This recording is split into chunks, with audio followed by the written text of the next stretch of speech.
people. A team whips through a series showing dominance and class, and all everybody wants to talk about is the losing team. We start with Miami here, the team that's 8-1 in the playoffs and has heroes and hero and is now in the Eastern Conference Finals. Frank Isola, Sarah Spain, L. Duncan, prove to me you're not those people. Frank, is it possible Miami is the best team in this tournament? I think I am one of those people. I still think the Lakers, the Clippers, even Boston may be better. But the mistake I made was underestimating Pat Riley. The team is playing well with Jimmy Butler, Tyler Hero, Bam Adebayo, Jay Crowder. Let's not forget about him. But, Tony, another key is, let's remember, in the conference finals, they would have been starting on the road at Boston or Toronto. It's a young, inexperienced team. The fact that they're in a bubble, level playing field, takes a lot of pressure off of a young team. That's been a key factor. Okay, I recognize what you just did. You said all that nice stuff at the end, but you started by saying they're not the best team in this tournament. The team that's 8-1, that everybody remaining basically is better than them. Take note of that, Jimmy Butler. Sarah Spain, how about you? I don't know if the not sending those young players on the road thing outweighs the fact that nobody else can get the South Beach flu, which is usually something that Miami has in its back pocket when competing.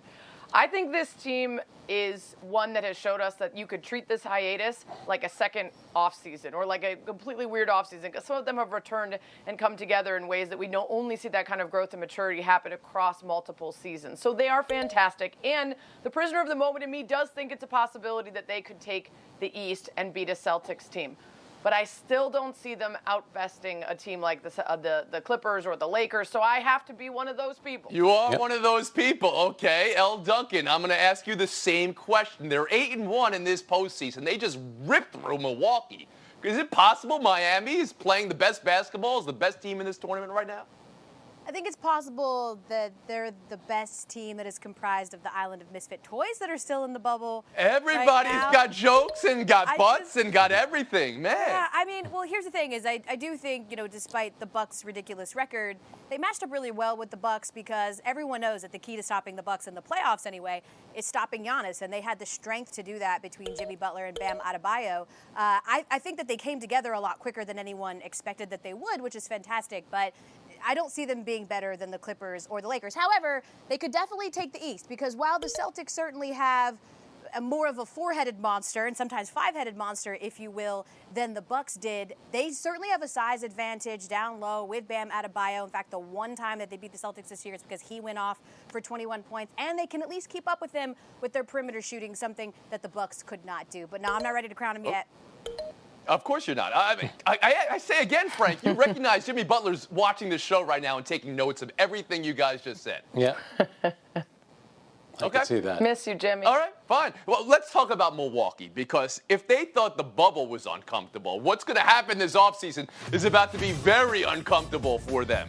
The quotes from Giannis to Chris Haynes, Yahoo Sports, that if winning a championship was easy, everybody would have one, and we're going to keep working, and that he has confidence in his teammates, and that some see a wall and go in another direction, but I plow through it.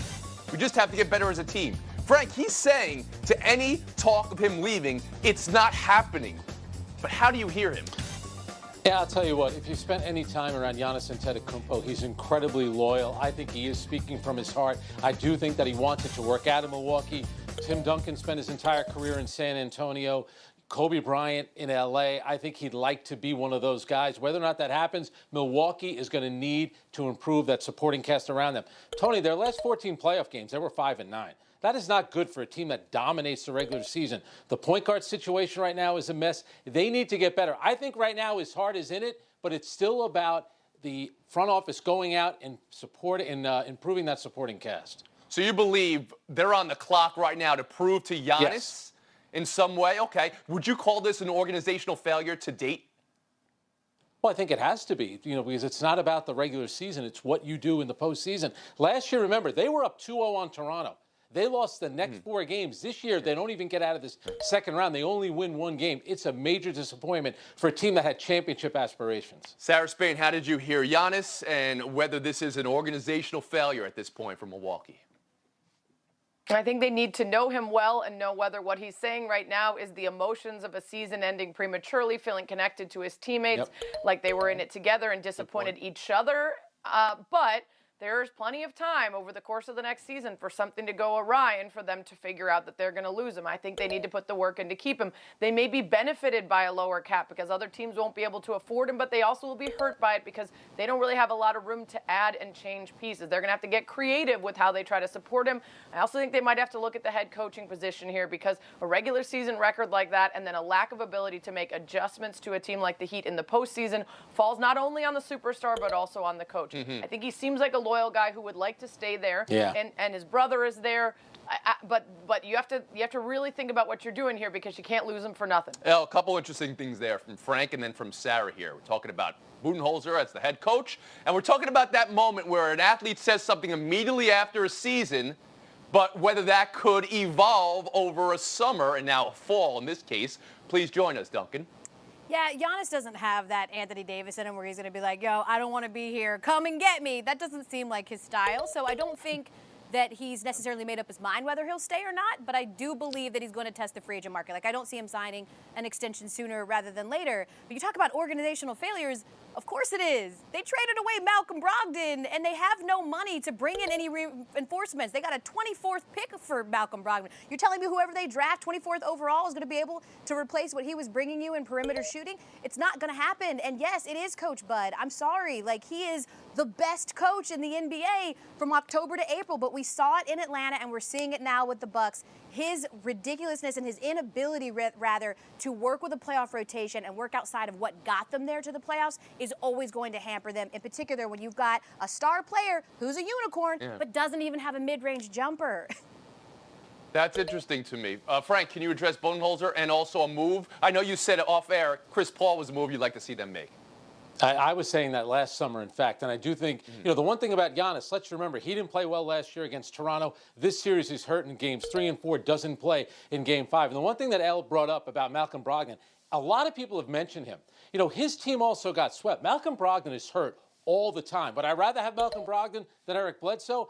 Absolutely. But he kind of gets treated, Malcolm Brogdon, like he's Scottie Pippen all of a sudden. They were 53-12, and then the stoppage came, Sarah. How much? I mean, their peripheral stats were so far ahead of the rest of the league at that point, and then the bubble comes. How much do you think of that disjointed their season? Well, I remember before the bubble began when we were still debating whether it would make sense for the NBA to return and what kind of asterisk would be on this playoff season if they did. And we said if something crazy happens, like you see the Bucks or the Lakers or one of those favorites go out early, will you judge whether this is a legitimate competition? Now, the way that this ended with the injury and the way it kind of mirrored last year where the Bucks were a disappointment, I think the fact that the Clippers and Lakers are still in it make it feel a little bit more legitimate. But you do have to wonder, is this a fair representation of this Bucks team, or would things have been different for them had there not been a break? You wonder. You also have to remember that Giannis is 25. Right. Only 25. Right. LeBron didn't win his first at that age. Jordan didn't win his first at that age. But you wonder whether this is a fair representation. Doesn't sound like Elle's wondering. Doesn't sound like Frank's wondering if this is a fair representation of Milwaukee. One more headline to get to here. The all-time record for playoff wins? That's a pretty big stat, right? Now belongs to LeBron James. Actually, I do want you to break that down, how big a deal that is. And also, playoff Rondo making an appearance for the first time. Lakers won this in the fourth quarter last night. Sarah, I'm going to gobsmack you. You ready? Bill Plaschke wrote in the LA Times today, this series is over. What did you see last night? Why does he do that? Why does he do that? For such a renowned and awarded writer, you'd think he'd have a better catchphrase than one that is repeatedly disproved. But okay, Bill. I do think the Lakers are going to win this series, particularly if playoff Rondo keeps this up. The two are related. LeBron is so incredibly effective and so impressive this many years into his time in the league. He can hit that button, turn it into turbocharge. It's unbelievable to watch, and the fact that he's still doing it is, frankly, underreported. But the fact that Rondo can show up and do what he did allows him and AD and that top-heavy Lakers team to step back a little bit and let others take some of the weight. That's going to be key if they want to keep this run going. And you believe that's real and not a mirage, not a one-game mirage from Rondo? I don't know that it will be exactly like that from playoff Rondo, but I do believe he'll be able to play a meaningful role. He was hitting threes. Yeah. El Duncan, how about you? What did you see last night from the Lakers? Yeah, I mean, Rondo scored or assisted, I believe, on 23 of the Lakers' final 30 points. I don't see that as like something that is repeatable necessarily. But to Sarah's point, I do think it's really remarkable where we're at with LeBron's career because he had 29 points in the first half and went largely cold in terms of making buckets for the rest of the game. But what did he do? Instead of making an impact on the box score in that way, he had 4 blocks in 1 quarter, and his aggressiveness and the dog in him, his mentality, like those things are important, or what's going to carry a Lakers team who is ridiculous and wins just about every single game where Anthony Davis and LeBron James go off. But even yesterday, we saw that. They had a ridiculous first half and still went into halftime down. So it's going to take players like playoff Rondo showing up in order to key them to a championship. Frank, can you start there? The first half that El just alluded to, right? I mean, it was a combined, nearly 50 points combined for LeBron and Anthony Davis. They were trailing at the half. So what did you see from L.A. last night? And El brought it up, the 4 block shots, because LeBron said at halftime that watching film, a lot of teams do that. They needed to get better defensively. So LeBron, instead of talking about it, he leads the way. That, to me, is an example of leadership. And the numbers you mentioned, Tony, 162 career playoff wins. How about the fact that he's played in 247 career playoff games? That's 3 full NBA seasons just of playoff games, and he's not hanging on by a thread. He's still dominating games. That's what's remarkable about it. And to get a guy like Rondo, and everyone mentioned it, it's not going to happen every night, but Rondo has been through this before, and that experience comes in handy at this time of year. You know, you can say they added postseason series, which they did, and the length of games even changed in the last generation. You know, it used to be a best of 5 in the first round. That's still 3 more seasons. When you're talking about year 17, he's already played 20. It's incredible. That is an all-time stat. You don't hear it a lot. Most wins in the playoffs, that matters. We're going to take a break right here. When we come back, could there be a 346-team NCAA tournament? And what would that do to Lenardi? That would put him out of work if everybody makes the tournament. Back in 2 minutes. Good point. Some surprising news of the day from college basketball. A proposal to expand the NCAA tournament and open it up to every eligible team. ACC coaches want to do it, said it would be best for the students. Would all 346 eligible teams in the tournament this year make sense? No. Literally nobody asked for this. The tournament is so perfect as it is. No one wants to expand to everyone. Listen, Coach K sort of had a very Coach K type of statement where it sounded like to me he was basically saying, let's incentivize these kids playing through a pandemic and risking their health by saying everyone gets a shot at the national championship. But I'm sorry, Sarah, not even Chicago State thinks that they deserve a shot at the title. That's crazy. How dare you, El Duncan? I'm just saying that's ridiculous. Stop it. Sarah Spain on all 346 in the tournament? Yeah. I mean, you know, I wasn't going to hype up Chicago State anyway. I was going to go Cornell University, get their way back into the Sweet 16. The part of me that is made of, like, sunshine and cinnamon says, this is great. Like, everyone should have a shot and not feel like, you know, maybe their great year is preempted by the coronavirus. But the majority of me is not made of sunshine and cinnamon. And that part says, this is for money, and this is not for the betterment of the students or for the tournament. All right, what is the other part of you made up of? Elbows and razor blades? What do we got here? Just, sharp elbows and cold. Yeah, Frank Isola, buy or sell every team making the tournament this year. I'm buying it. And, Tony, just for the record, L does not want Fordham in the tournament. I would love to see Fordham make the NCAA tournament. And how can it be a bad idea? Woody Page has been talking about this for 18 years. Why not? That would be one reason. It can go either way. Yeah. Well, I mean, the point is this year where everything is up in the air, is it wise to do that? Is there enough money to do that? Or does the money you'll make in the back? It's one more weekend. That's what it is, though. I mean, you're only playing 2 more games. Then and you if won't the have season's going to be short. Yeah, potentially you might not have conference tournaments. So maybe this is the one year you go for it. More of everything? More of everything. Yes, that's what I say. We move on. Buy or sell 2. U.S. Open today. Serena dropped the first set, then rallied and won the second 2 sets kind of quickly. So after she got more energy, she said, this open or a tougher chance? Exactly the same. In pursuit of 24 since she had her baby. This has sort of been Serena. Like, we all know that her biggest opponent is herself. And so she flirts with danger like she has all U.S. Open long, and sometimes it bites her like it has in the previous tournaments, and sometimes it doesn't. Today it did not, but we'll certainly see the next time she comes around. It's going to be a quick turnaround, which could certainly be tough on someone that admitted she came out with a lack of energy. Mm-hmm. Down and up performance today. What does it mean for Serena, Sarah? I agree with Elle that I can't say that based on today I feel any more or less confident in her ability to win, but I do think the quick turnaround is something to consider. What we've seen since that baby and In Pursuit of 24 has been a lot of tournaments where she gets very, very close and just stumbles at the end. And if that's about fatigue or conditioning or focus, that's where you have to wonder about the back-to-backs. Can she get right back at it tomorrow? And Frank, the takeaway from Serena's win today? She tries to make it quick, too. She leads the tournament in aces. But both Elle and Sarah are right. Tomorrow, the fact that she has to play and beat either Mertens or Azarenka. And then remember, on the other side of the draw, she would either get, if she made the finals, Osaka or Jen Brady, who absolutely crushes the ball. I would love to see Brady versus Serena in the finals, because those would be two of the hardest-hitting players we've ever seen. Buy or sell 3 baseball. If the season ended today, the New York Yankees would be the 8th and final team in the playoffs, barely half game up on Baltimore. In the midst of a 5-15 run with no offense, no pitching, Brian Cashman coming down from high to talk to the team for the first time in a decade and said, "I believe in you, but our fans deserve better." They promptly went out and lost to the Jays. Frank, as far as pep talks go, where is "I believe in you, but our fans deserve better" from the GM? And then also, what is the deal with this team? That was a very George Steinbrenner-like move by Brian Cashman. The good news is they're 7-0 against the Red Sox. The bad news is they're 14-21 against everybody else. The bullpen has been terrible. Gary Sanchez doesn't do anything. I think they'll make it. They'll be dangerous, but they're just going to get in. So you think they can get out of this funk in time for the postseason? They're the 8th team right now in the American League, Sarah. What is this deal?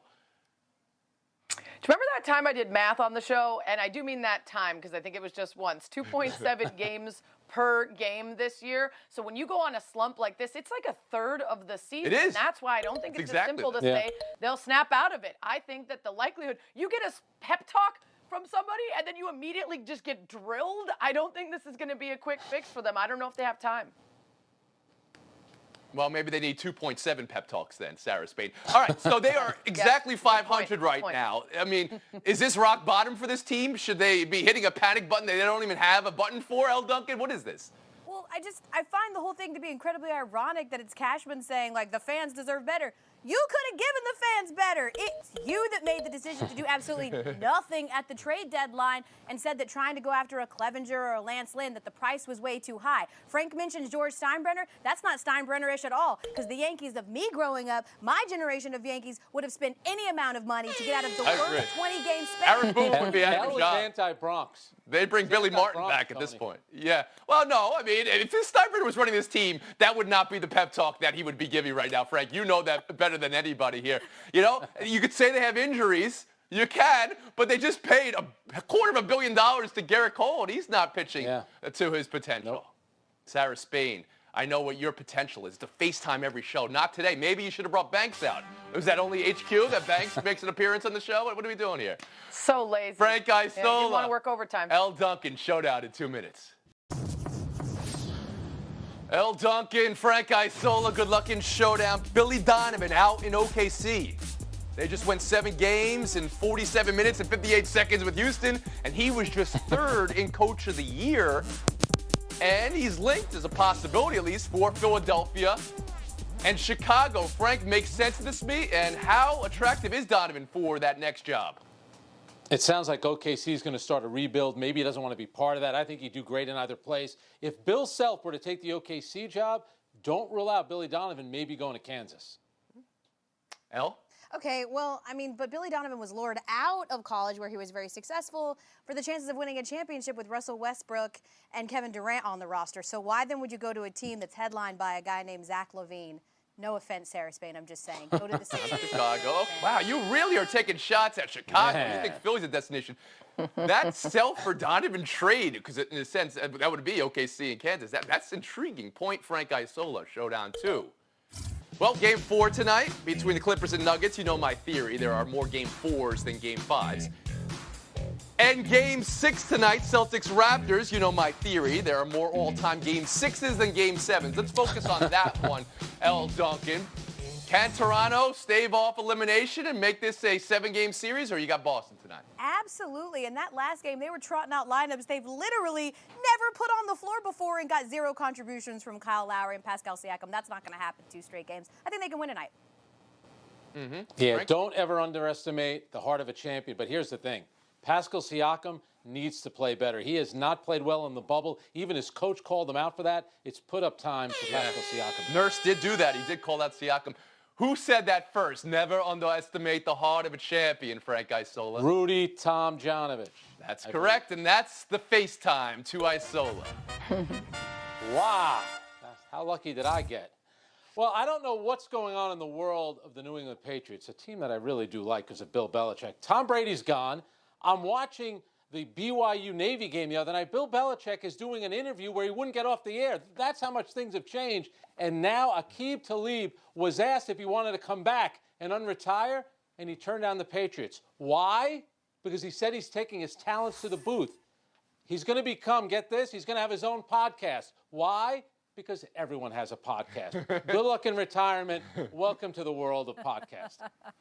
Frank, do you like asking rhetorical questions? Why? Because you just did about 4 times that. I am immediately regretting and underestimating the heart of that champion, Frank Isola. That's it, guys. Sarah, Very good. thanks.